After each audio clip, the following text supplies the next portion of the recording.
Hello, and welcome to today's CGD event, introducing the IMF's first gender strategy.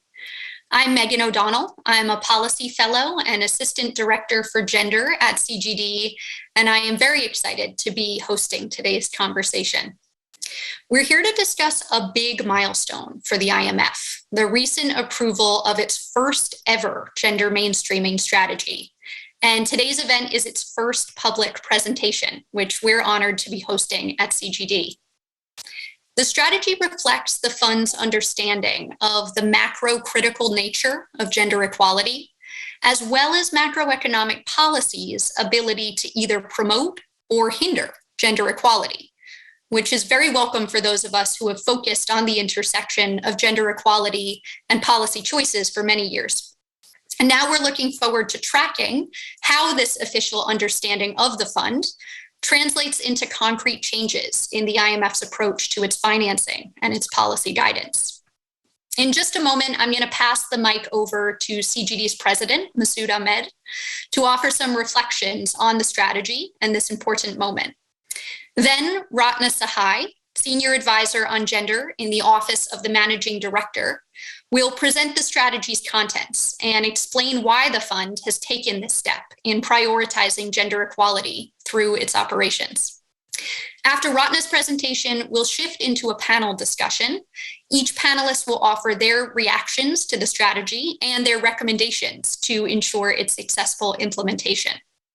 And towards the end of the event, we'll take your comments and questions for Ratna as well as our panelists. So please do pop those into the comment section on YouTube, tweet at us at CGDev, or email us at events@cgdev.org. And I'll do my best to get to as many of those as possible during the Q&A session of today's conversation. But for now, without further ado, Masood, the floor is yours. Thank you very much, Megan. I'm just delighted that we are having this session today on introducing the IMF's first gender strategy for mainstreaming gender into the work of the institution. I'm delighted, first of all, because it is really a milestone that the IMF has produced the strategy, that the IMF Board has approved it. And it's a personal pleasure for me because the strategy has been developed in the IMF by my friend and former colleague, Ratna Sahay, who will be making a presentation shortly. So welcome, Ratna. Very happy that you're here, but even more happy that you have been leading this very important work in the IMF. I'm also delighted that we at CGD are the place where we're going to be launching this work for a broader audience.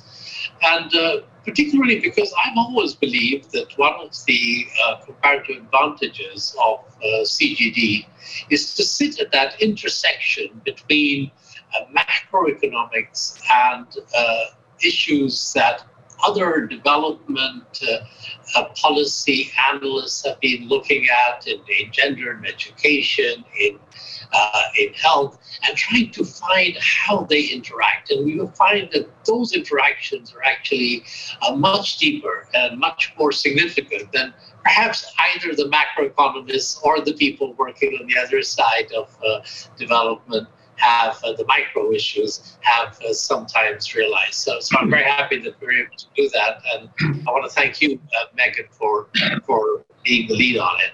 And finally, it's great to have this panel today. And the panel brings a different set of perspectives of both working in international institutions, but also having country perspectives. And at the end of the day, it is country policymakers that will be implementing a lot of these important issues. And the key will be for them, as it will be for the IMF, to make sure that we don't just appreciate the linkages and the underlying analytics, but that we operationalize that in the way in which we carry out our day-to-day activities, so that when we are thinking about macroeconomic policy choices and design of macroeconomic policies, we bear in mind that they will have an impact on gender disparities, whether we like it or not. And the issue is how we shape that so that it is a positive impact rather than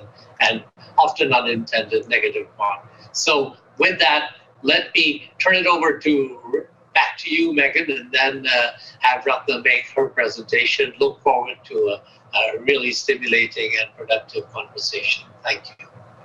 Thank you so much, Masood. And I think you put it so perfectly by saying these policies are going to have an impact on gender inequalities, whether we like it or not. And so we are so thrilled now to welcome Ratna Sahay to walk us through the strategy's contents, why the fund is prioritizing this issue in this present moment. And Ratna, get your thoughts on how we're going to now bring the words on paper to life in translating what Masood said about the analytics into concrete policy change at country level. Ratna, thank you for deciding to present here on CGD's platform. The floor is yours. Thank you very, very much, Masood and Megan, for your kind words, but especially for hosting the launch of our strategy.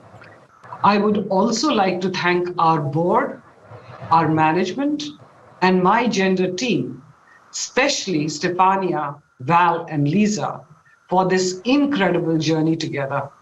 As you rightly pointed out, it's a milestone, and I really feel privileged to be part of it. So given my 20 minutes, let me get straight into the presentation. The presentation has 5 parts. Let me start with the outline, which is slide 2. And within that slide, I'm going to start with the motivation, a question you just asked, Megan. So getting on to slide 3 and then 4. So let's go to slide 4. And this answers the question of why the IMF and why now?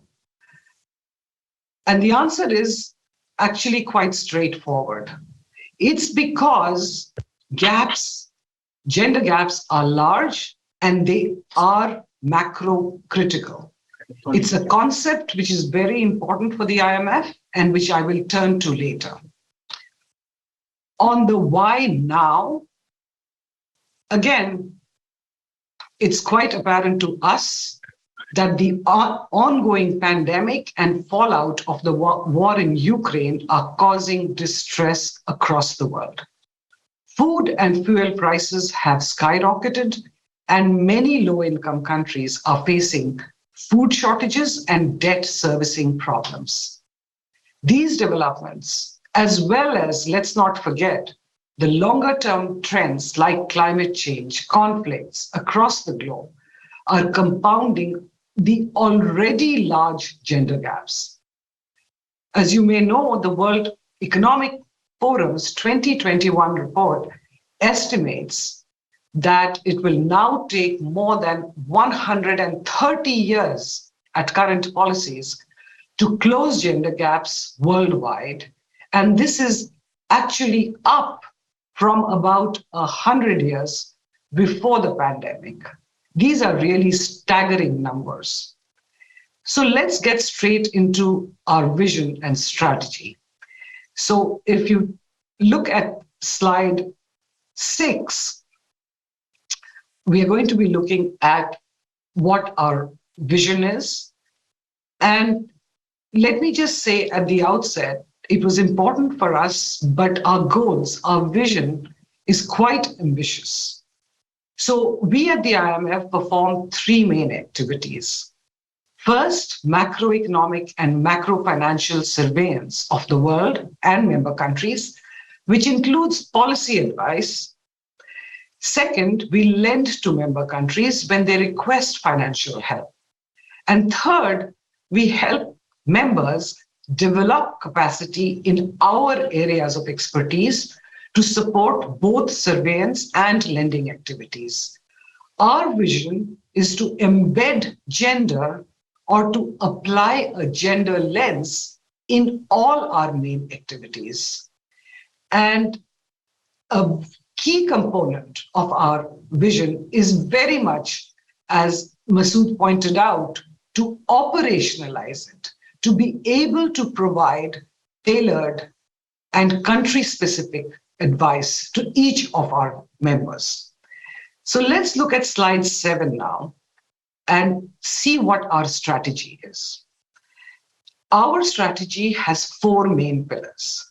First, we need to strengthen our analytical tools, which includes both models and data, to empower our country teams to do rigorous analysis.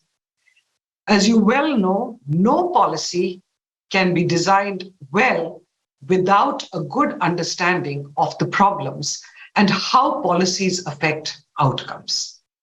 Second, we need an internal governance framework, that is system, processes, and supporting structure within the IMF to ensure that we remain within our mandate. We establish a systematic criteria for engagement with our countries, our member countries, and we make steady progress in our goals. Third, given the funds, that the fund is relatively new in this area, we will strengthen our collaboration with external partners who have much more experience than us in this area. At the same time, we do have a clearly defined role, which is to fill the gap that currently exists at a global level, which is to focus on the impact of macroeconomic and financial policies and shocks on gender gaps, and how we can help design good policies to reduce these gaps. And finally, let me say upfront, just to set the expectations, that our resources on gender are limited. So we need to use them well. This means that the additional resources we receive from the board, we plan to centralize them so as to benefit from scale economies, both in analytical work, but also serve as a focal point for external collaboration. So given the limited resources, our progress by design will be measured and gradual, but it will be steady. Turning now to a couple of our pillars, slide 8 now shows you one particular aspect of the analytical work. So within that, let me just focus on gender disaggregated data. So this is a chart that shows, and for this purpose, we ourselves have created a centralized gender data hub on macroeconomic and financial indicators based on information collected by other institutions. And as you will see in this chart, data varies a lot by regions. So the green areas are the ones which have better data, and the red, which are the ones that which have at least about half or more missing data that we were trying to collect, and they are reflected in the red regions. For the green areas, that represents less than 10% of missing data. So it is noteworthy that many emerging markets and low-income countries have better gender disaggregated data than even some of the advanced economies. Let's turn to slide 9. That is also related to our analytical work. So this is a slide which focuses on the potential synergies with important global developments that the IMF is also focusing on. So we do need to dig deeper on gender and macroeconomic outcomes and how they interact with climate, fintech, and fragility. For example, we already know that of those displaced due to climate change, more than 80% are women. So some action is clearly needed on the interaction of gender and climate. Turning now to slide 10, which is related to external collaboration. Here, we indicate in this chart how, as Masood had earlier pointed out, the work we do interacts with the work that is conducted in a lot of other institutions. That we have many external partners and stakeholders. And this, of course, includes IFIs, International Financial Institution, multilateral development banks, think tanks, bilateral donors, of course, apart from our country authorities, there's academia, there is the CSOs, and many other regional institutions. I'm happy to report that we have already made substantial progress in establishing relationships across this very wide spectrum. Let me now turn to this important issue of macro criticality, which is slide 12. So turning now to slide 12, what the board has endorsed is that the coverage of gender in IMF country work must be based on the principle of macro criticality. What does this mean? In very simple terms, as this chart shows, this means that if gender disparities lead to negative macroeconomic outcomes, such as lower economic growth and resilience, and lower financial stability, then gender gaps are macro critical. This chart basically shows you what are the main drivers of gender disparities right at the bottom, and they range widely from unequal access to education, health, assets, infrastructure, unequal legal rights, violence against women, unpaid care, and many other cultural and social factors. All these impact and lead to unequal opportunities and outcomes for women in labor force, productivity, wages, financial access, representation, and leadership, and they affect the macroeconomic outcomes that I just mentioned, including income inequality. But there is a two-way relationship between the macro outcomes and the unequal opportunities and outcomes. So let me now turn to slide 13 and 14. So on slide 13, we show, based on studies conducted inside the IMF and outside, that there is empirical evidence that gender gaps are macrocritical. The slide 13 shows that the GDP gains from equalizing labor force participation of men and women can be really substantial. So it could be almost 50%, as in the case of Saudi Arabia, that you can see on the left side. And the average, for example, in the OECD countries is also about 15%. That was a cross-country representation. Let's turn to one particular country, slide 14. Here we take a deeper dive into Senegal, and we find that the macroeconomic gains are wide-ranging. They don't just relate to higher GDP, but also higher household incomes and better fiscal balance, lower wage gaps, lower income inequality, and of course, lower poverty. And then there are many other benefits that I'll just mention, but will not show you in charts. And these also come from providing higher access to finance for women. These gains cut across into higher GDP and lower inequality. And when there are more women in leadership positions across the financial sector, this is also associated with higher financial stability.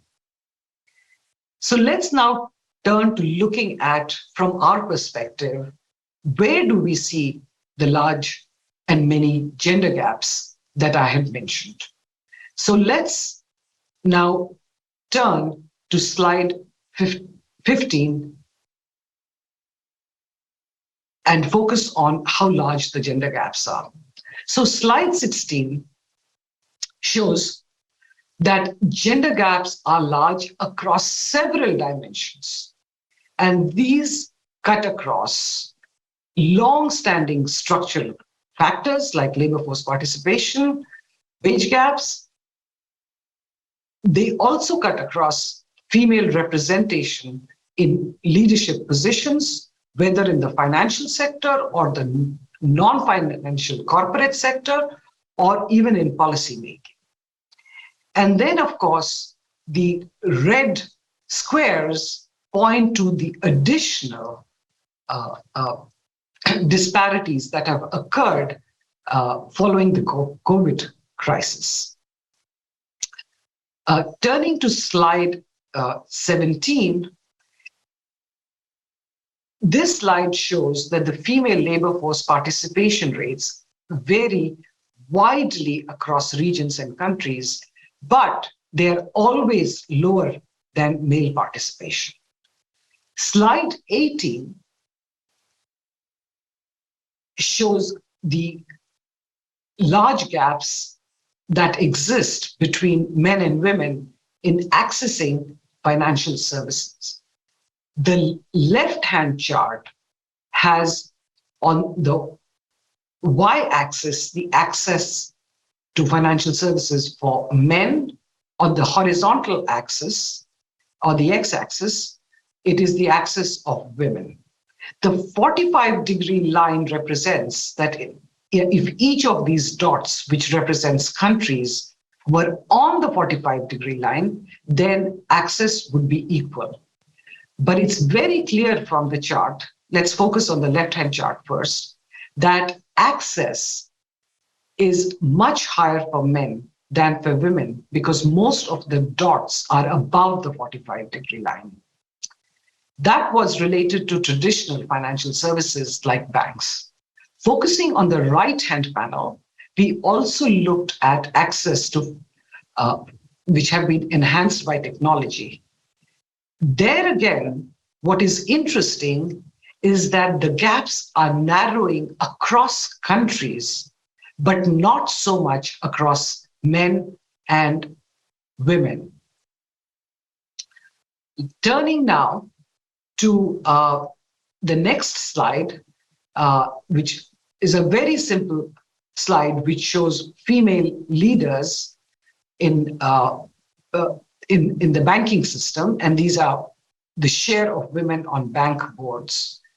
So the share of women across all regions is relatively small, ranging from only 19% in sub-Saharan Africa to 2% in Latin America and Caribbean.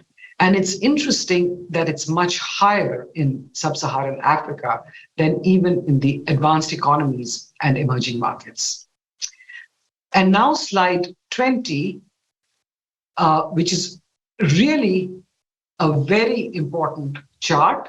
This shows how unequal legal rights are for women compared to men. Women only have 3/4 of the rights of women on average. And in fact, the World Bank estimates that out of about 190 countries, it's only in 12 countries that all laws related to women's economic empowerment are non-discriminatory. Turning now to the final set of slides, that is slide 21, really important, policies. And let's go to slide 22 now. So I would like to end on a note of hope. There are many policy options to strengthen women's economic empowerment.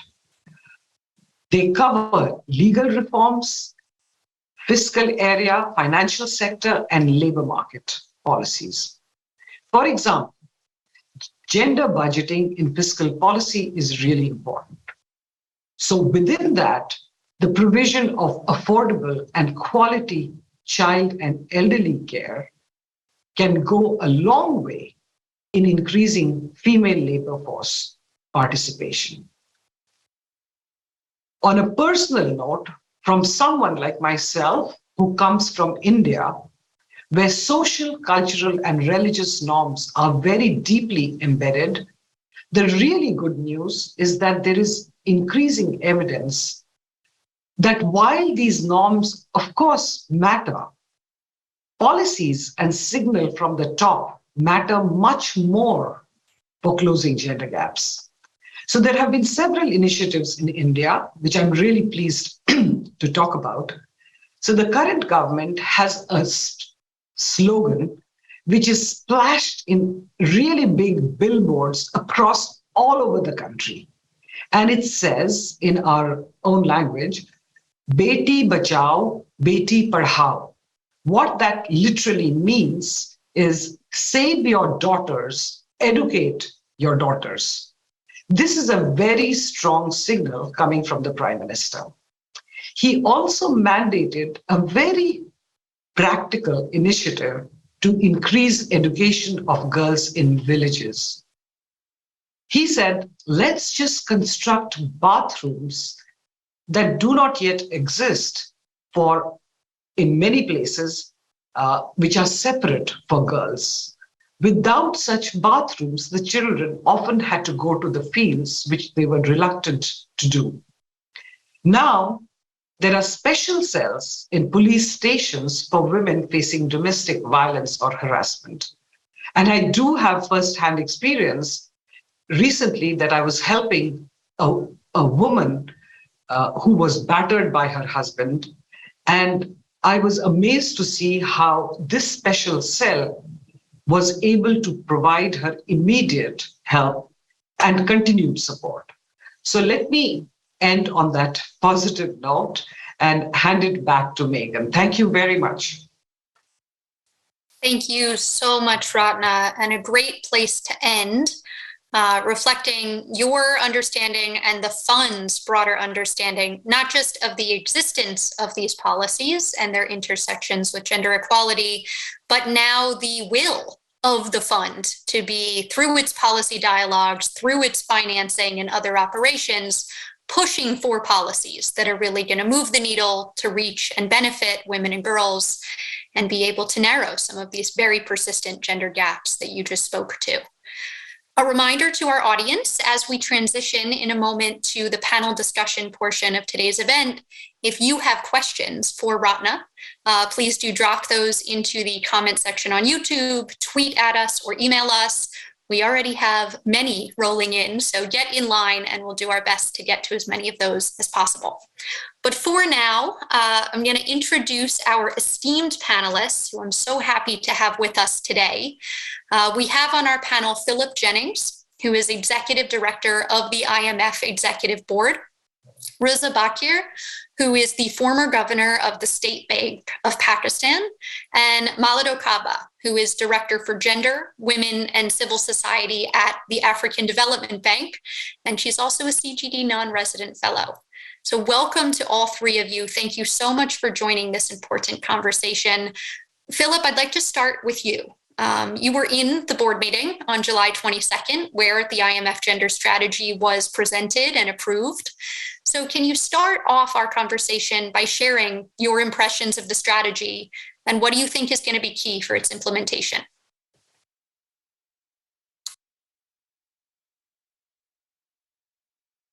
Philip, I think you're muted.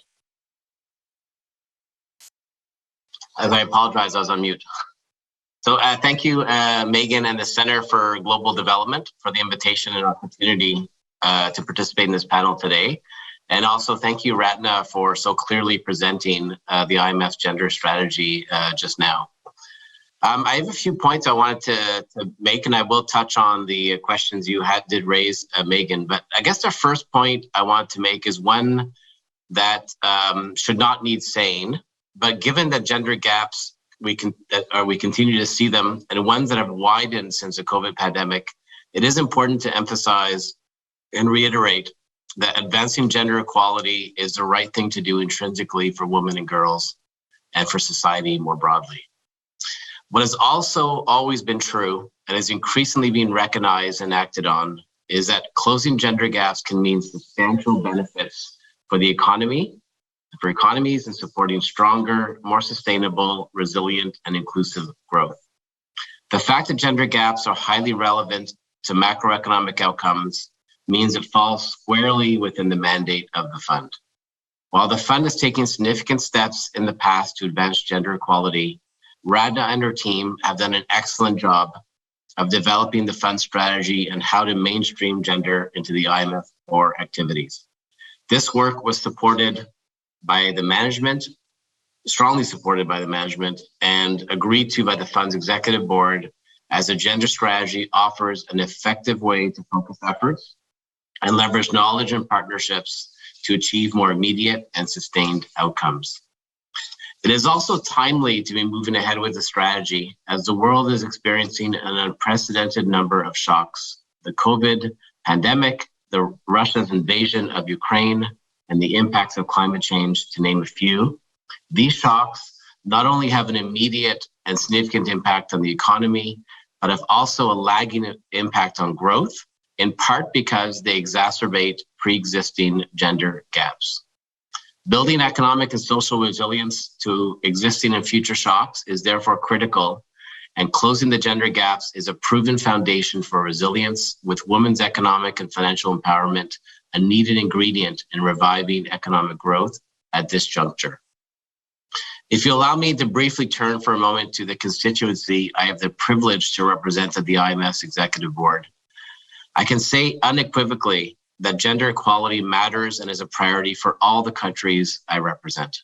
I do not have the time to walk through details for each country, but policy and program actions such as the introduction of a universal childcare system in Canada can have large economic benefits, particularly through increased women's labor force participation. As a concrete example, when universal daycare was introduced in Quebec, one of Canada's provinces in 1997, its female labor force participation rate was 4 percentage points lower than the rest of Canada. Today, it is 4 points higher. That is a swing of 8 percentage points, which is significant from an economic and fiscal stance, and places Quebec now, a woman with children under the 3 among the highest employment rates in the world.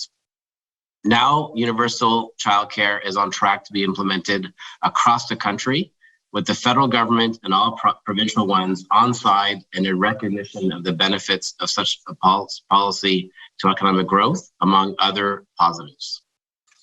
In addition to the authorities' ongoing focus on family leave and childcare entitlements, Ireland is participating in the Commission's flagship technical support initiative project entitled Gender Mainstreaming in Public Policy and Budgeting. Ireland's participation will focus on capacity building to strengthen gender and equality proofing through the policy cycle.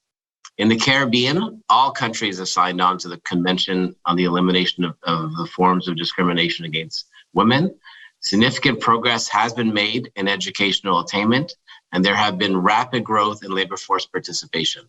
In another concrete example, the Caribbean countries of Jamaica and Bahamas have also shown that women account for over 50% or more of management positions today. Nonetheless, significant gender gaps remain in wages, income, and access to entrepreneurial financing. In all these cases, understanding the extent of gender gaps and their macroeconomic impacts is a priority to help policymakers take effective action. This brings me to my second point, which is the role the fund can play in supporting gender equality. Here, I start from the premise that what matters most is seeing an acceleration in the closing of the gender gaps in countries and regions around the world, and that ultimately we are looking to maximize impact on the ground. The fund is well positioned to leverage its work in surveillance, engagement on programs, and capacity development to bring awareness of the macro criticality of gender gaps and to provide evidence and learnings from its work around the world on the unrealized economic potential that could be unlocked by taking actions to help close gender gaps. Ratna touched on this in a comprehensive way in her remarks, so I will not cover that ground again. What I can say, though, is that the executive board of the fund is looking forward to contributing to the successful implementation of the gender strategy, in particular, the integration of gender in IMF activities. Clearly illustrating the economic cost of these gaps is an essential ingredient to prompt action and to track progress. In this way, and given the fund's unique connection to finance ministers and central bank governors from 190 countries, the fund's activities can be a catalyst, complementing work already underway in countries and in other multilateral organizations. This brings me to my third and final point, which is the key ingredients for success. There are many ingredients, but I will highlight only two today. The first key ingredient that I would mention is data. The IMF recognizes the importance of good data, and establishing a gender data hub is an early action item under the fund's gender strategy. Accurate, accessible, and consistent macro-relevant data provides the credible evidence that informs decisions and actions by the country authorities. In some ways, solid data makes it hard to not take action. In my experience in Canada, is one of a virtual feedback loop where better data informed better policies, and the positive outcomes feed an appetite for even better data. And better data lets us examine issues more deeply or from a different perspective. For instance, in Canada, looking at disaggregated data let us see some of the intersectionality issues, since it is clear that the gaps in economic outcomes can be really large. It is remarkable to see the evidence that the interdependence across system disadvantages, and as an example, to fully understand the gaps that exist for women who have a disability who face an even larger income and employment barriers. This is an area that offers many opportunities to develop and target policies to effectively tap into the potential of all those in society. I realize that we have much to do still on data, and we need to first build a strong gender data foundation, and in my mind, ultimately bringing in intersectional data and analysis. The second ingredient I would mention is collaboration and partnership. The fund is one player in a field where every player has to be leaning in to support the goal of advancing gender equality and closing gender gaps. The fund's new gender strategy recognizes this and rightly emphasizes the importance of the fund continuing to build on its partnerships, since ultimately our success means leveraging each other's knowledge and strength. The strategy entails engaging with experts in gender and macroeconomics from external partners, which will also strengthen the fund's analysis. I have to say, I'm very encouraged by the collaboration that the fund has experienced with its partners. And in discussions with Ratna, it is heartening to hear how many open doors she is encountering. In a world of limited resources, it will be important to not only leverage across organizations and countries, but to prioritize work in a way that puts us all on a best sustained path to build resilient economies and society. I'll end my remarks there. Thank you. Thank you so much, Philip. And I have to say, it's already encouraging to hear from Ratna herself, but of course she is leading the charge, right? She has as her mandate within the fund to develop, to present, to implement this strategy, but to also have her remarks complemented by yours, sitting as executive director of the board, and just having heard you talk about the intrinsic necessity of prioritizing gender equality as a human rights imperative, to have heard you talk about intersectionality, to have heard you talk about prioritizing gender data. It sends such a strong signal to the audience tuning in right now, maybe even more importantly to your counterparts on the board, and also to the ministers of finance and central bank governors who ultimately will be kind of your target audiences, right? Who still need to be perhaps convinced and persuaded. So that is a perfect segue. Reza, I'm going to turn to you next, because in addition to your 19 years at the fund, your 3-year term as governor of Pakistan Central Bank, the state bank of Pakistan, just ended this May, where among other things, you launched the Banking on Equality strategy aimed at reducing the gender gap in financial inclusion. So you are really able to contribute to this conversation, both from internal and external vantage points. Can you share your impressions of the strategy and your recommendations for what's going to work for implementation? Thank you, Megan, and it is a real pleasure to join you and such a distinguished panel to speak on this topic. And at the very outset, let me congratulate the IMF, Ratna, and her team for the excellent work done in putting out the IMF's first gender mainstreaming strategy. I'd like to cover two areas in my remarks, Megan.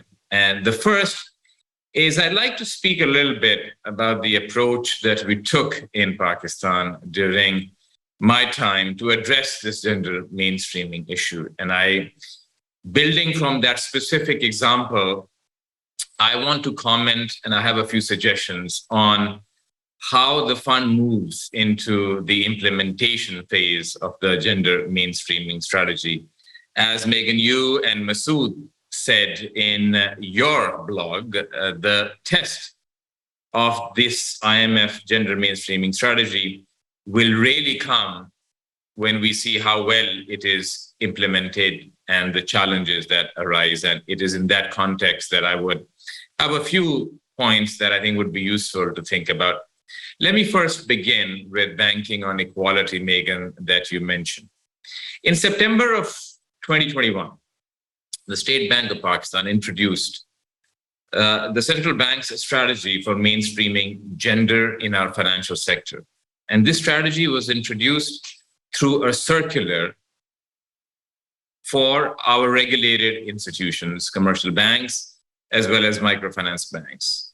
And it required them to demonstrate progress in 4 specific areas to address financial inclusion of women. And Ratna and Philip and others will be very happy to hear that one of these 4 areas was collecting gender disaggregated data, which until that point was something that was not collected. I'll get into the other areas in a minute, but the first point that I want to make is that since this strategy has been introduced as a circular, it has become part of monitoring compliance by the banking department of the central bank. Now, in terms of the content of the policy itself, if you want to learn about it, it's very easy. If you go on Google and you type SBP gender, the first hit is in fact the banking on equality policy. The second hit is a circular that we issued to implement. I want to talk a little bit about the philosophy behind why this initiative was undertaken. And it's very simple. For years, the approach in the Central Bank of Pakistan and the country more generally was that we had relied on a general neutral approach to financial sector issues and access. Our motivation for introducing this regulation was that this approach was not working. For instance, as of December 2021, we had 20 million unique active female accounts compared to 42 million unique active male accounts. So roughly 2 men for every woman had a unique active bank account. The starting point, therefore, for us was that we needed to look at financial access with a gender intentional lens, not a gender neutral lens. Another key starting point for us, Ratna, Megan, was the recognition that there was a market failure in that the banking sector of its own accord was not stepping up to reduce the exclusion of women. It had been going on for years, but we were not seeing the banking sector of its own accord stepping up. Thus, we felt that we needed to make an intervention. In other words, we realized that we needed to use our mandate to make this happen. Now, what are some of the specifics that we covered in this? First, it sets targets on gender diversity in the banks, and it makes targets on the gender gap indicators in some of their asset and liability products. But more than that, and perhaps Ratna will be happy to hear, that we mandated each commercial bank to produce their own gender mainstreaming policy approved by their board of directors. And I'm happy to share that since this policy was launched in late 2021, each commercial bank in Pakistan has already completed and submitted to the State Bank of Pakistan its gender mainstreaming policy approved by their boards. So Ratna, we anticipated your gender mainstreaming policy, and we're trying to be one step ahead to actually get our commercial banks to have their gender mainstreaming policies and start implementing. Now, let me comment on some areas about the gender mainstreaming policy of the IMF and the exciting path ahead to implement. As I speak on these, I have in my mind an analogy of the relationship that a central bank has with its regulated institutions and the relationship that IMF has with its member countries. It's not quite the same, but it's similar in some respects. And the first issue is the issue of mandate. What can the fund consider as part of its mandate, and should gender mainstreaming be considered a part of the fund's mandate? For us, we had an analogous question. Is it our mandate as a central bank to push gender mainstreaming in each bank? We arrived at the conclusion that yes, it needed to be a part of our mandate. In the press release of the IMF's gender mainstreaming strategy, I noted that there was a diversity of views in the board on the issue of mandate. My suggestion would be to consider gender mainstreaming very much as part of the fund's mandate in taking this forward. The second point I want to make is that about ownership. My suggestion to Ratna and the fund is to think hard about how ownership of gender mainstreaming can be created both within the IMF staff as well as in the country authorities. For the State Bank of Pakistan, we launched the Banking on Equality strategy, not because the IMF program required it. We developed it ourselves through an extensive domestic and international consultation process, including with our banks, and we owned it. I don't know how the IMF can create ownership in taking this forward, but I do have a suggestion of how it cannot. For instance, in my view, making it part of conditionality in fund-supported programs may not be the best way to generate ownership. The fund already has long-standing discussion of issues around ownership and conditionality. And there are many programs where ownership of even plain vanilla macroeconomic conditions becomes an issue. Let us think of other ways in which ownership can be generated for gender mainstreaming and not associated with fund conditionality, which often generally gets a bad rap.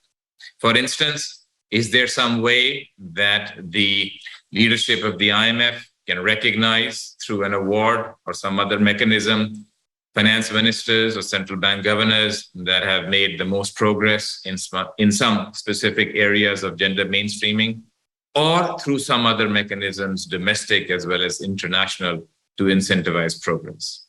My last suggestion, and then I'll close, is to think a lot about synergies that the paper already does. And synergies, I mean, with other macroeconomic policies.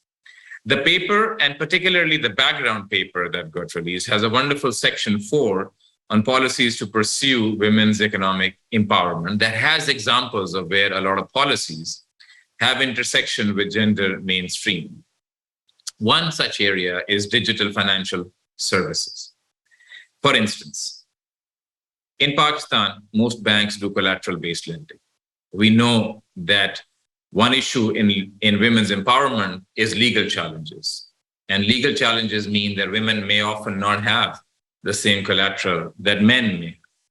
So if our goal is not just accounts, but actually access to credit and finance, and if banks are simply doing collateral-based lending, women are going to be left out. So there's a lot of merit to thinking about cash flow-based lending that can come about through fintechs and digital financial services that sidesteps the entire issue of collateral-based lending. Well, guess what? Disproportionately, the beneficiaries of such a transition are going to be women because they are the most constrained when it comes to having collateral to get credit. That's just one example. Another example is remote biometric services, and I'm happy to talk about it later on in the discussion, where we made it possible that for a woman having a smartphone, you can do your remote biometric on the app of the phone so that you can open a bank account from the privacy of your house without even having to visit a bank branch, undertaking the transportation or other expenses to do so.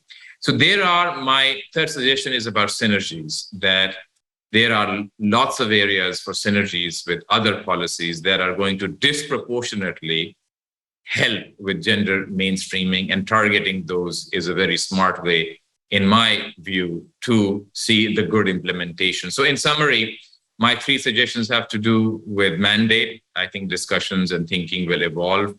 With ownership, about how do we get ownership in the fund staff as well as country authorities, and synergies with other policies, particularly digital financial services for gender mainstreaming. Thank you. Thank you, Rosa. That's really excellent. I appreciate you bringing into the conversation such a concrete example of what you were able to recognize as a market failure and then proactively work to address within your country context. I'm a big believer in, sitting outside of these institutions and governments, that our best policy influencing comes not just from saying, hey, this is a problem, go fix it, but pointing to models, right, that other countries have previously adopted, approaches that have been taken that could be emulated, right, once they are proven to be successful. So I think the more we can have discussions in those concrete terms about what has worked in the past and what countries that are maybe a little bit slower to adopt this approach can emulate, the better. Really appreciate the framing around mandate, ownership, and synergies. I hope that we'll be able to circle back to each of those points in our discussion. But for now, I want to turn to Malado, who also, in addition to sitting currently at the African Development Bank, and so therefore representing an institution that, as Ratna flagged, will be a key partner in the implementation of this strategy, was also a former Minister of Finance in Guinea. And so really appreciate, Malado, drawing on your expertise and experience on these issues, sitting in a multilateral, sitting as a policymaker within country. What are your impressions of the strategy, and where should we go from here? Thank you very much, Megan. And really, I would like first to thank the organizers for inviting the African Development Bank to this very important event. It is a real pleasure to be here and share some views on what was long overdue, I believe, but most importantly, on what is a crucial milestone taken by the International Monetary Fund. And so far, what I've been hearing is absolutely enriching and very, very, I would say, exciting. Let me start first I would like to go into a couple of points and re-emphasizing what it is important. I'd like to think, innovation is not always about artificial intelligence or blockchain. Sometimes innovation may just be about looking at what is right under our nose and addressing it. Sometimes it is also about exercising common sense. And I think that this is particularly true when it comes to gender equality, women's empowerment, and the economy. Let me share a very short story about how I made public procurement work for women, especially in the informal sector, as a finance minister. So I know some of you may believe that finance minister and informal sector don't necessarily go hand in hand, and yet. A few years back, I decided to pilot a project to showcase the importance of promoting local content by leveraging on procurement. I decided to actually equip some of our new buildings with locally made furniture by our local carpenters. Many of them were actually from the informal sector. So we decided to work out simplified, public procurement procedures, as well as looking at simplified taxes. And so to allow them to tender. And this actually benefited also women as well. And so it was a successful pilot. Actually, through this story, what we showed was that budget, public procurement, could be made to work for women and women from the informal sector. And that is why I strongly believe that macroeconomic policies are not neutral to gender. And I think my predecessors have already dwelled on that. We know that when we talk about the IMF, of course, it is about macroeconomic and financial policies and management. I believe that promoting gender equality and boosting women's empowerment make absolute economic common sense, and it is a fundamental economic issue. If you want to promote a stronger, more inclusive and sustainable growth, we know that, why would we only rely on half of the population when we can tap into 100% of the talent, the creativity, job creation, wealth generation, and tax-paying capacity? And indeed, my colleagues have already said it, there is mounting evidence showing that the benefit of gender equality and women's empowerment on productivity, growth, and governance. When it comes to Africa, for instance, we know that gender inequality carries heavy economic costs, holding back Africa's growth potential. In the labor market, it has been estimated to cost sub-Saharan Africa $95 billion annually between 2010 and 2014. So it is important, of course, to address these issues. So seeing the IMF mainstreaming gender with its first gender strategy is such a much needed action, as we need to be intentional now in promoting gender equality at the macroeconomic level. It means we will be looking at inflation, debt, budget with a much stronger gender lens. And that's very crucial. Now, why is it important in the current context to elevate gender equality and women's empowerment? We've seen that the COVID pandemic has exacerbated pre-existing inequalities between men and women, risking to reverse hard-earned past gains on empowering women. And Philip has already mentioned that as well. And this has been compounded by the global food crisis caused by the war in Ukraine. So at the African Development Bank, like other international development institutions, we recognize that gender equality and women and girls' empowerment are not only a critical human rights issue, it is a prerequisite to achieve broader development goals. And so against this backdrop, and for African countries in particular, gender equality and women's empowerment are a key ingredient for post-COVID recovery and for the transformation of the continent. That is why the African development has made it its key focus. Since 2014, and in the context of our gender strategies, we've been mainstreaming gender across all our operations. We've also initiated flagship programs such as the Affirmative Finance Action for Women in Africa, AFAWA, which is a data-driven initiative that also adopts a holistic approach anchored in three key aspects. Number one, it seeks to increase finance, access to finance and markets for African women on the continent.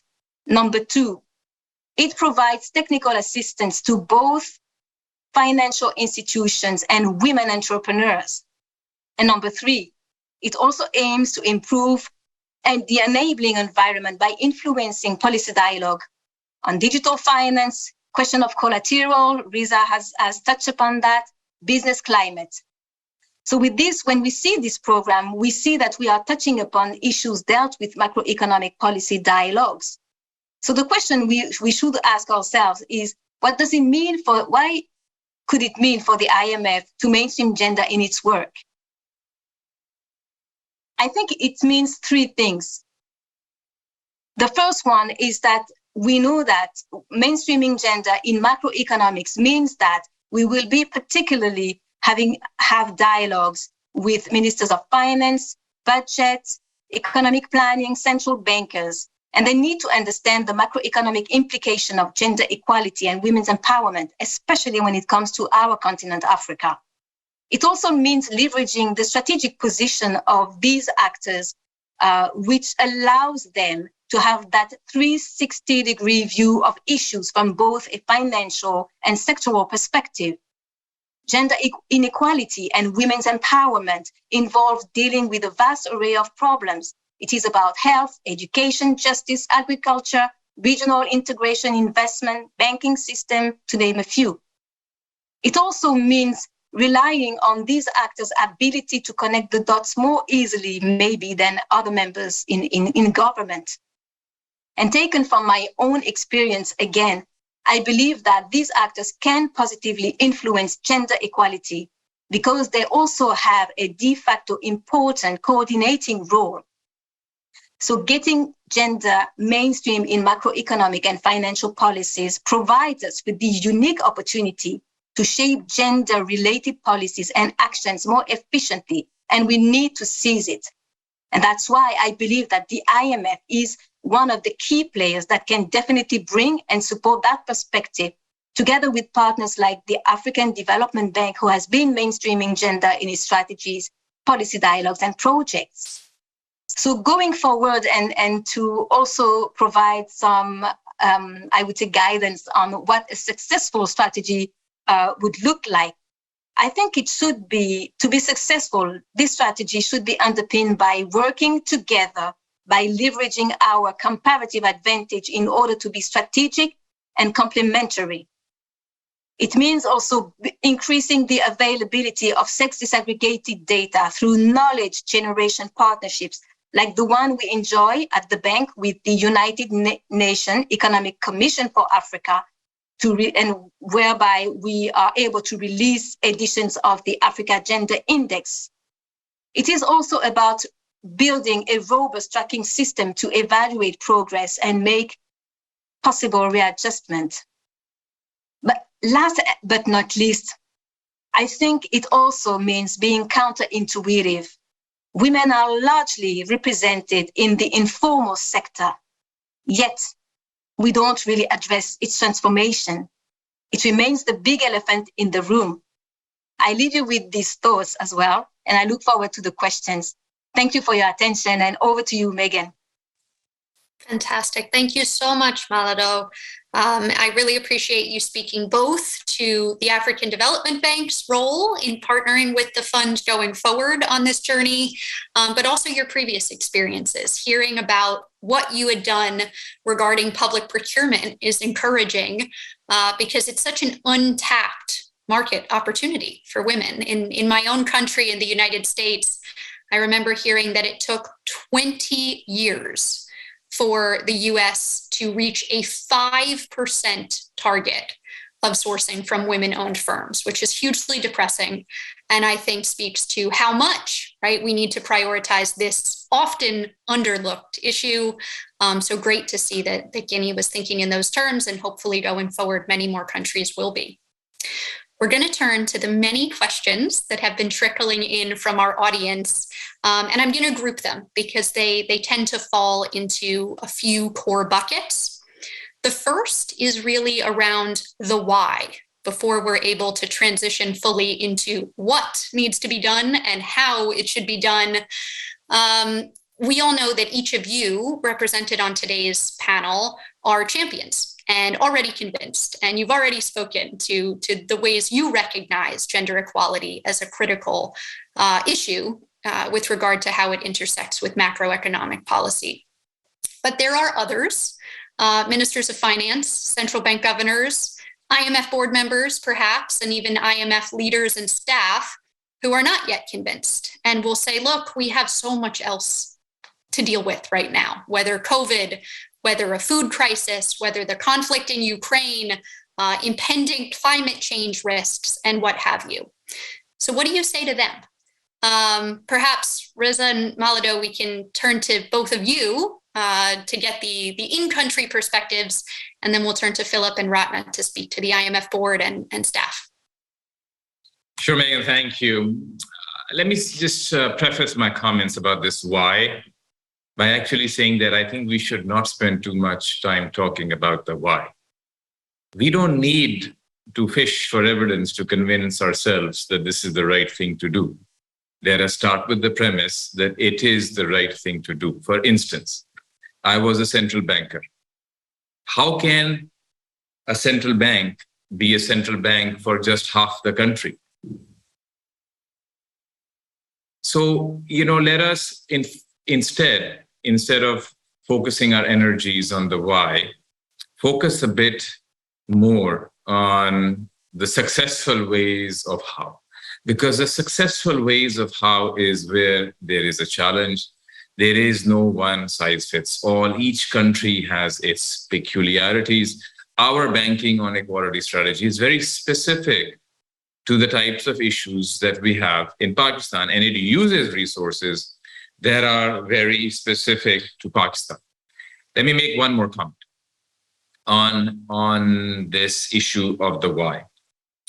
The strategy paper also talks about whether there should be a deep dive or a light touch. I'm very much in favor of the view that perhaps the fund should identify champions. In many countries, in my experience, when there is a signal from the top, stuff happens. And irrespective of cultural norms or other norms, and given the limited resources, perhaps a good way forward, even to answer the question of why, is to just find such champions which are willing to give a signal from the very top. And then, you will see the progress that will happen, and you will see outcomes coming about that are consistent with that goal. At the State Bank of Pakistan, we came to this realization of a market failure, and we therefore felt that it cannot be a central bank for just half of the population of the country. And the issue was really, what are sensible ways in which we can make these interventions? And to arrive at those ways, we did a very extensive process of consultation, domestic as well as international experts. Really love that. Frankly, for many years, I've thought we should be flipping the script and not asking why, but the onus should be on those who are not doing something to serve the full population to be able to respond, why not, right? So that you aren't exclusionary. Malado, Philip, Ratna, anything else you want to add? Yes, I would, of course, the why question seems quite odd, but I think we also understand that in some regions of the world, like Africa, for instance, there is still a need to do that work of convincing. And for me, I would like to go back to my first point. This is a matter of economic common sense. We are still pushing to get, stronger growth. We can't do that by just relying on half of the population. Why don't you bring everybody in, and you will get that stronger growth, inclusive and sustainable as well. I believe that for me, it's about economic common sense again. And I would also tend to believe that any sensible decision maker should jump on that, and not waste time into discussing the why. I also agree that there's a need, and especially and another reason, important reason. Ratna mentioned the social norms, the culture, the traditions, and India, just like also many other African countries, we have very strong. Social norms that are a hindrance in some ways, and especially when it comes to gender equality and women's empowerment. And I would also tend to believe that by looking at the economic angle, we could, find a way to actually address these issues, because we know that it takes a lot of time to change the mindset. But looking at the economic, I would say, angle and adopting the appropriate policies, this could be a way to bypass these norms that can take years to change and to be, I would say, to be bent, if I may say so. So for me, I think that these are the two elements, key response responses that I can provide. Thank you. Thank you, Malado. And noted on the context specificity of some of these norms and the fact that the conversations are going to begin at different starting points, right, based on different countries and regional contexts. Philip, Ratna, and then Reza to round us out on this question. Great, thanks. I guess in some ways, Reza, I really liked how he started his comment, which is questioning the why. I sort of feel the same way. And I guess in some ways, if you read the summing up from the board discussion, there was consensus on the why. In essence, the board recognized that gender equality does impact economic growth and should be addressed. They saw that it was a macro critical issue that should be, that falls within the fund's mandate. And it agreed with the strategy to try to have the fund kind of, bring in and make relevant the activities of the IMF to address gender inequality. I think where there is different perspectives, which will be worked through over the coming months and years in terms of the gender strategy, was really about what is the right lane for the IMF, for how it operates within and across other multilateral organizations, multinational organizations. And I do think that is an area that will be ongoing discussion. I know Ratna and her team have had very good discussions with other organizations, and we will find the right lane ultimately. But I do think I'm totally convinced that we have to leverage the very unique position that the fund has in terms of its engagement with 190 countries where we have access to ministers of finance and central bank governors that can actually play a very important part in terms of really addressing the issue of gender inequality. They have in many countries, and I just think that there's a role for the fund. And the question is, how do we work with others to kind of best leverage that? And then two other points I'd make in terms of the why. I guess for one thing is, which was emphasized by myself, and I think, and it was also mentioned by Malado, which is really about the fact that as we have all these shocks to the economy, I think what's really being recognized more so than before is how we have to really build resilience kind of economies to be able to sustain future shocks. As you go through these shocks, you realize, we need to have everybody kind of contributing to be able to get through these shocks. And again, going back to what was emphasized by everybody, is you need all participants in society to contribute, not just half. So that's one thing. And then the second thing is, I just think a point, which is just last point to emphasize, is I just think that the more awareness there is that's emphasized in terms of the data that clearly shows the benefits of addressing these gaps, the more that will lead to action. And it's much harder to not take action. Thank you. Thanks so much, Philip. Yeah, and I think your point about the need to build resilience through promoting gender equality goes to show, for anyone who may remain unconvinced, that gender is not competitive with shocks like COVID, climate, food insecurity, and treating those, but rather it is part of the strategy, right, to ensure that we are resilient and prepared and able to bounce back faster from these things. Ratna, over to you. Thank you, Megan. I'm just going to complement what Philip said just now and emphasize one of the points that he just made about the board.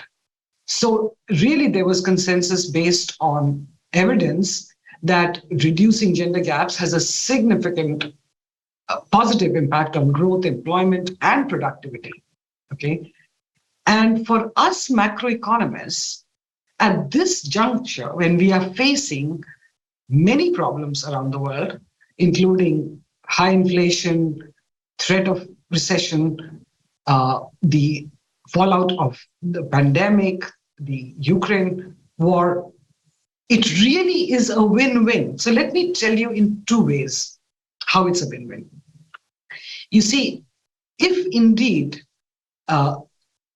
For example, increasing female labor force participation leads to much higher economic growth, or giving greater access to finance to women does the same. What this means is if economies are growing, there is much less effort that is needed on the part of the fiscal authorities to reduce the budget deficit. And it also sets in motion very positive debt dynamics, right? Especially if the economy grows. And then the monetary authorities, the central bankers, also face less of a dilemma, whether they should tighten monetary policy because of inflation, or they have to hold the brakes because there's a risk of recession. So this trade-off is much less if the economy is growing, because then they can tighten monetary policy more easily to control the inflation. And therefore, reducing these gender gaps is very interlinked with the fund's mandate on macro policies, monetary, fiscal, and to promote growth and stability. And I'm going to share just very quickly what I did share with the board, my own experience at the fund. And that relates to our financial surveillance strategy. So in 1999, after the Asian financial crisis, the IMF introduced what was called the financial sector assessment programs for countries, and especially more frequent ones for those that were systemically important. And I believe it's been a fairly successful program.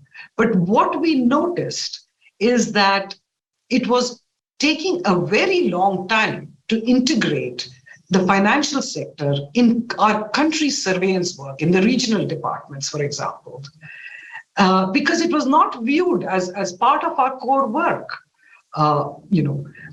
So a part of our core work was definitely viewed as monetary policy and fiscal policy, but not financial sector. And I know it sounds odd to say this. So after several years, fund management got together and said, we got to do something about this.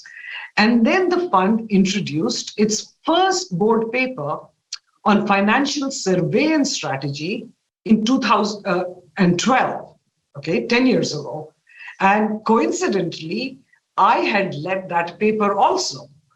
And I can't tell you, we made so much progress in integrating it in the fund. So I'm very hopeful with strategy, with the support of our board, our country authorities, management, and our development and other partners. I just feel we are going to make steady progress, even if it's gradual, but I think it's going to be more than gradual. So thank you.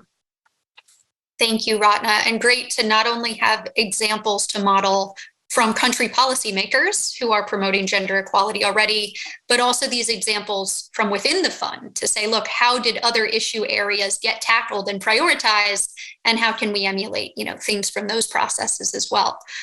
Reza, final word on this before we move to the next question. Listening to this very, very good debate, I had just one very quick comment to make, which is to suggest to explore another dimension of the question, why? Let us also think of why the private sector should do this. In addition to thinking why, the institutions such as the IMF and others should do it, what can we do? Say in the area of financial inclusion, what can we do that a commercial bank will find it in its interest to reduce the gender gap? If you can crack that nut, I think that is real progress with ownership. And I have one example to give you.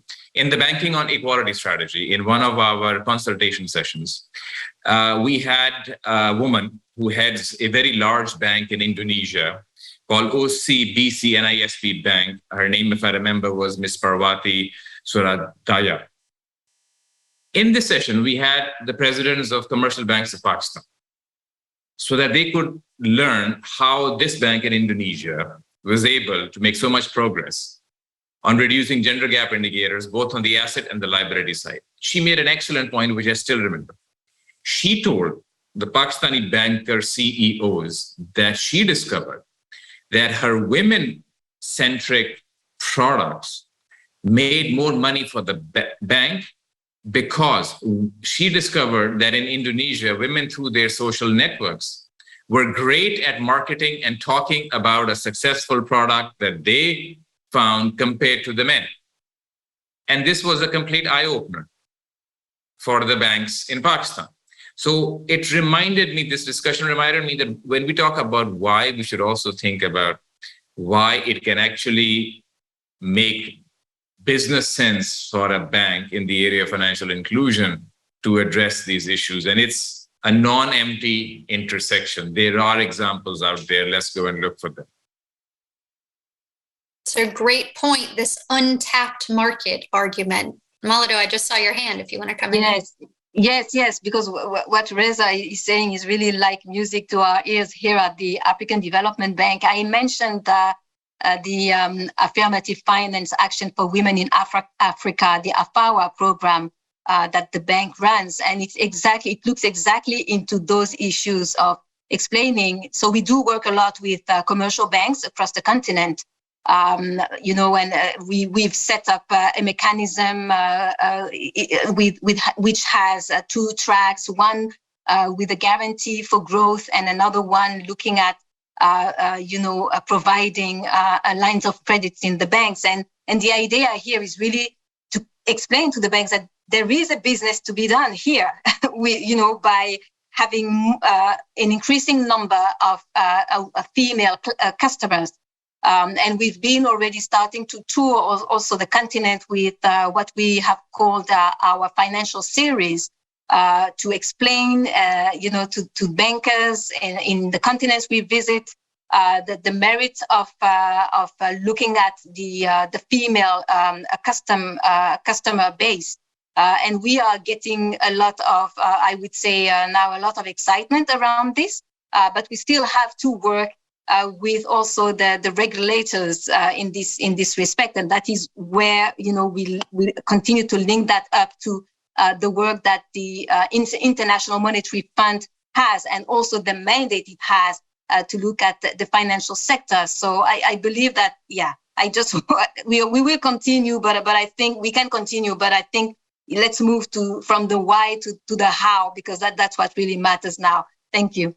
It's a perfect segue. And because we are running up on time, I want to make sure to direct one sort of specific question about the how elements of this strategy to each of you. So first to Ratna, a lot of questions around gender data, recognizing that it's obviously a critical area that remains underinvested, as each of you have touched on. But there's also a lot going on, right, at the World Bank Group with their gender data portal and through other platforms. So how will you ensure a value add from the fund's vantage point, as opposed to risking redundancy with some of those other data initiatives?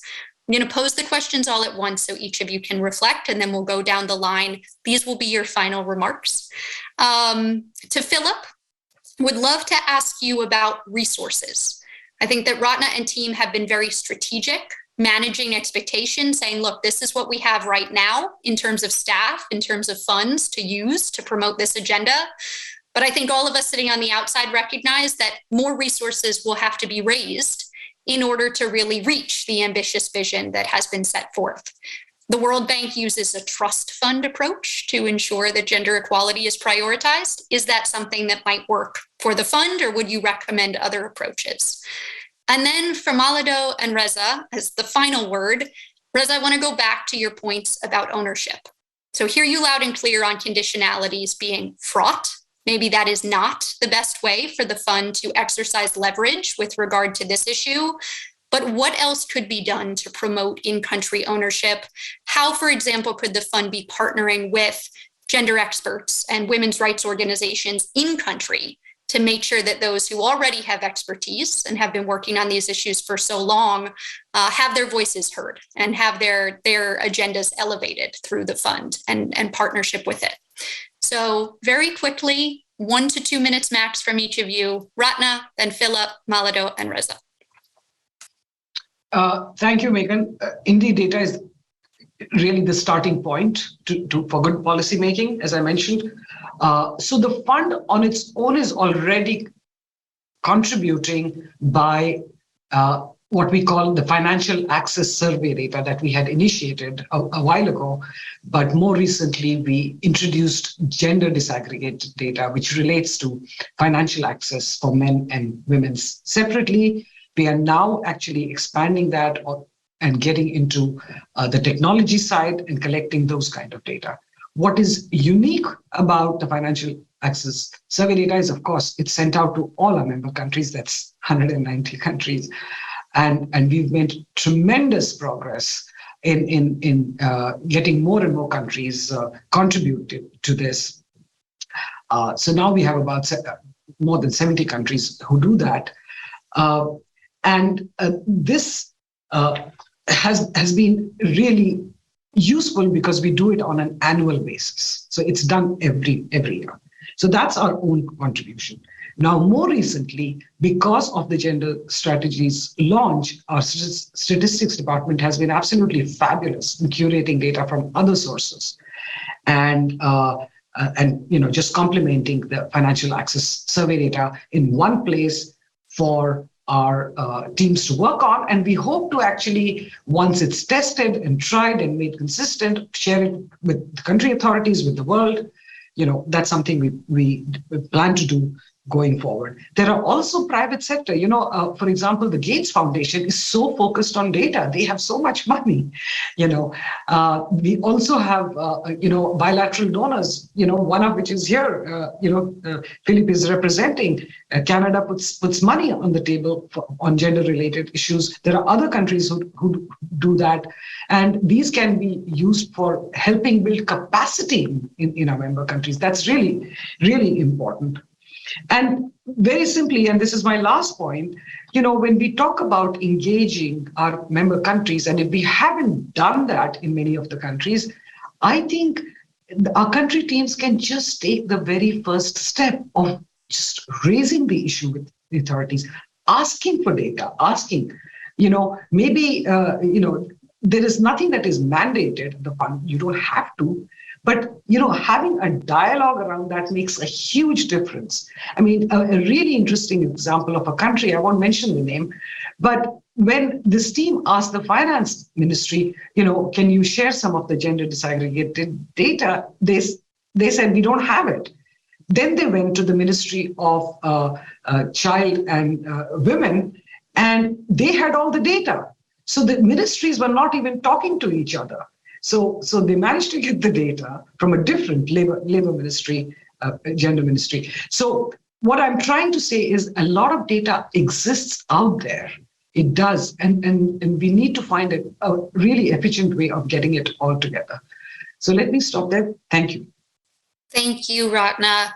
Philip, over to you for the question on resources. Great. I recognize the time, so I'll try to be quite brief. I guess the first thing to say is that the executive board did approve a budget augmentation at the fund to support deeper gender work. But as Ratna highlighted, and it's important for everyone to know, is that at the end of the day, everything is limited. So it's more resources than were there before. But the team, Ratna and her team, will have to operate within a budget, and that will have to leverage other partners, which I think has been highlighted before.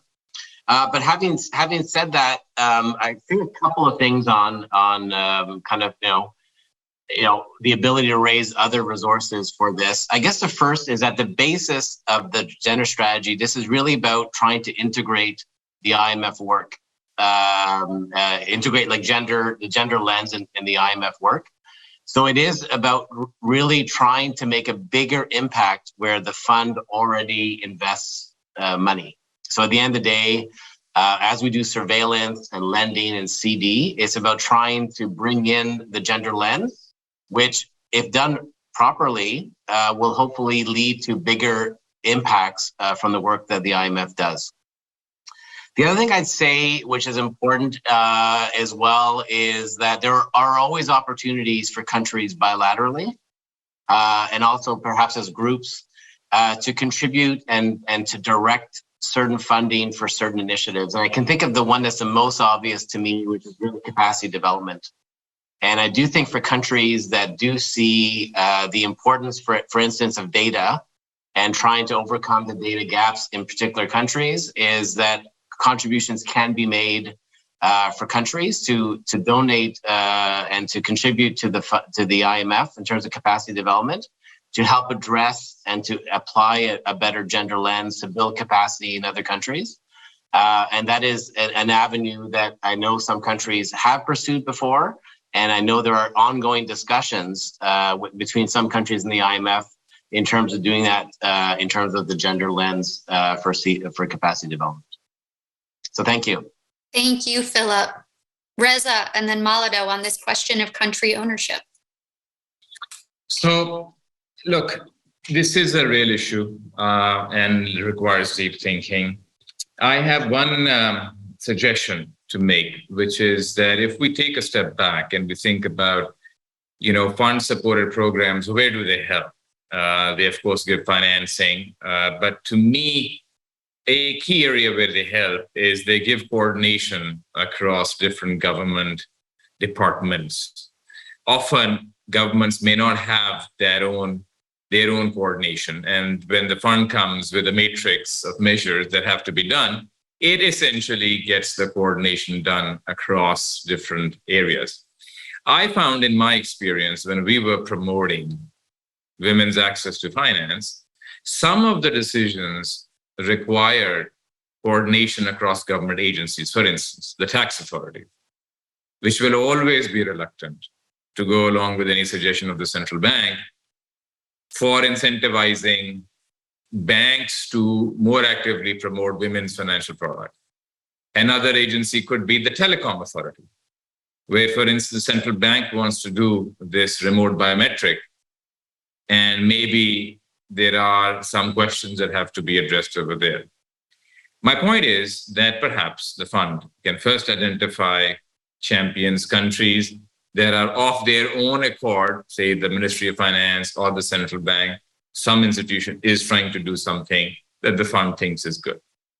Second step, the fund through their ResRep or other sources figure out that there is a coordination problem across different ministries. That is where I think the fund can come in, having something like that as part of the dialogue, can get that issue unblocked. You already have domestic champions, you're doing the right thing, and it'll be the country's measure that the fund has helped to implement by unblocking their coordination issue. Thank you.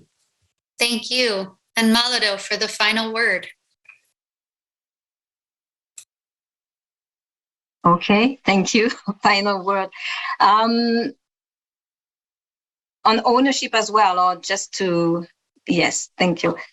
Well, I just wanted to just go back to the trust fund. I believe that the private sector should definitely also be leveraged, in terms of mobilizing resources.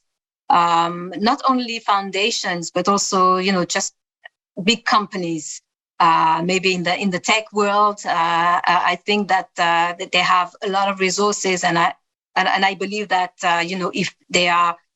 if we come up with a very strategic but also relevant actions to fund, I think that this could be part of the funding sources for trust funds. Now, coming to the ownership of countries. I pretty much believe that, by identifying champions, for instance, across the continent, and we know we have some in Africa, and also, giving them awards. I think that this is already, I believe that these are first steps that can definitely entice other countries and an increasing number of leaders and governments to really understand the need to mainstream gender at a macro level. I also believe that relying on finance ministers in particular, pushing them, but also explaining to them, I believe that this could also have a much bigger impact because, again, as I said, that they have an important coordinating role de facto. They are the confluence of so many issues. And so I believe that there may be a need now to move away from the owners of ministries of gender, because they have a limited influence and power. I think this is a fact. When you look at how governments operate. So I believe that using ministers of finance, central bankers is also something that we should be looking at. And when I look at the continent as well, we have institutions we can also get the support from, like the African Union and its different commissions, the Economic Commission for Africa. So I believe that this is also a matter of collaborating, of course, with those agencies when it comes to a continent like Africa. Thank you. Thank you. And huge thanks to each and every one of our speakers for your time, for your insights, for your provocations, for your recommendations. This is clearly an exciting start to a much longer run journey. And we really look forward, Ratna and Philip, to continuing to convene the types of conversations like this one, doing the sorts of analyses and crafting recommendations that are going to ensure the success of this new strategy. So thank you all again. Thanks to the audience for tuning in, and have a great rest of your day. Goodbye.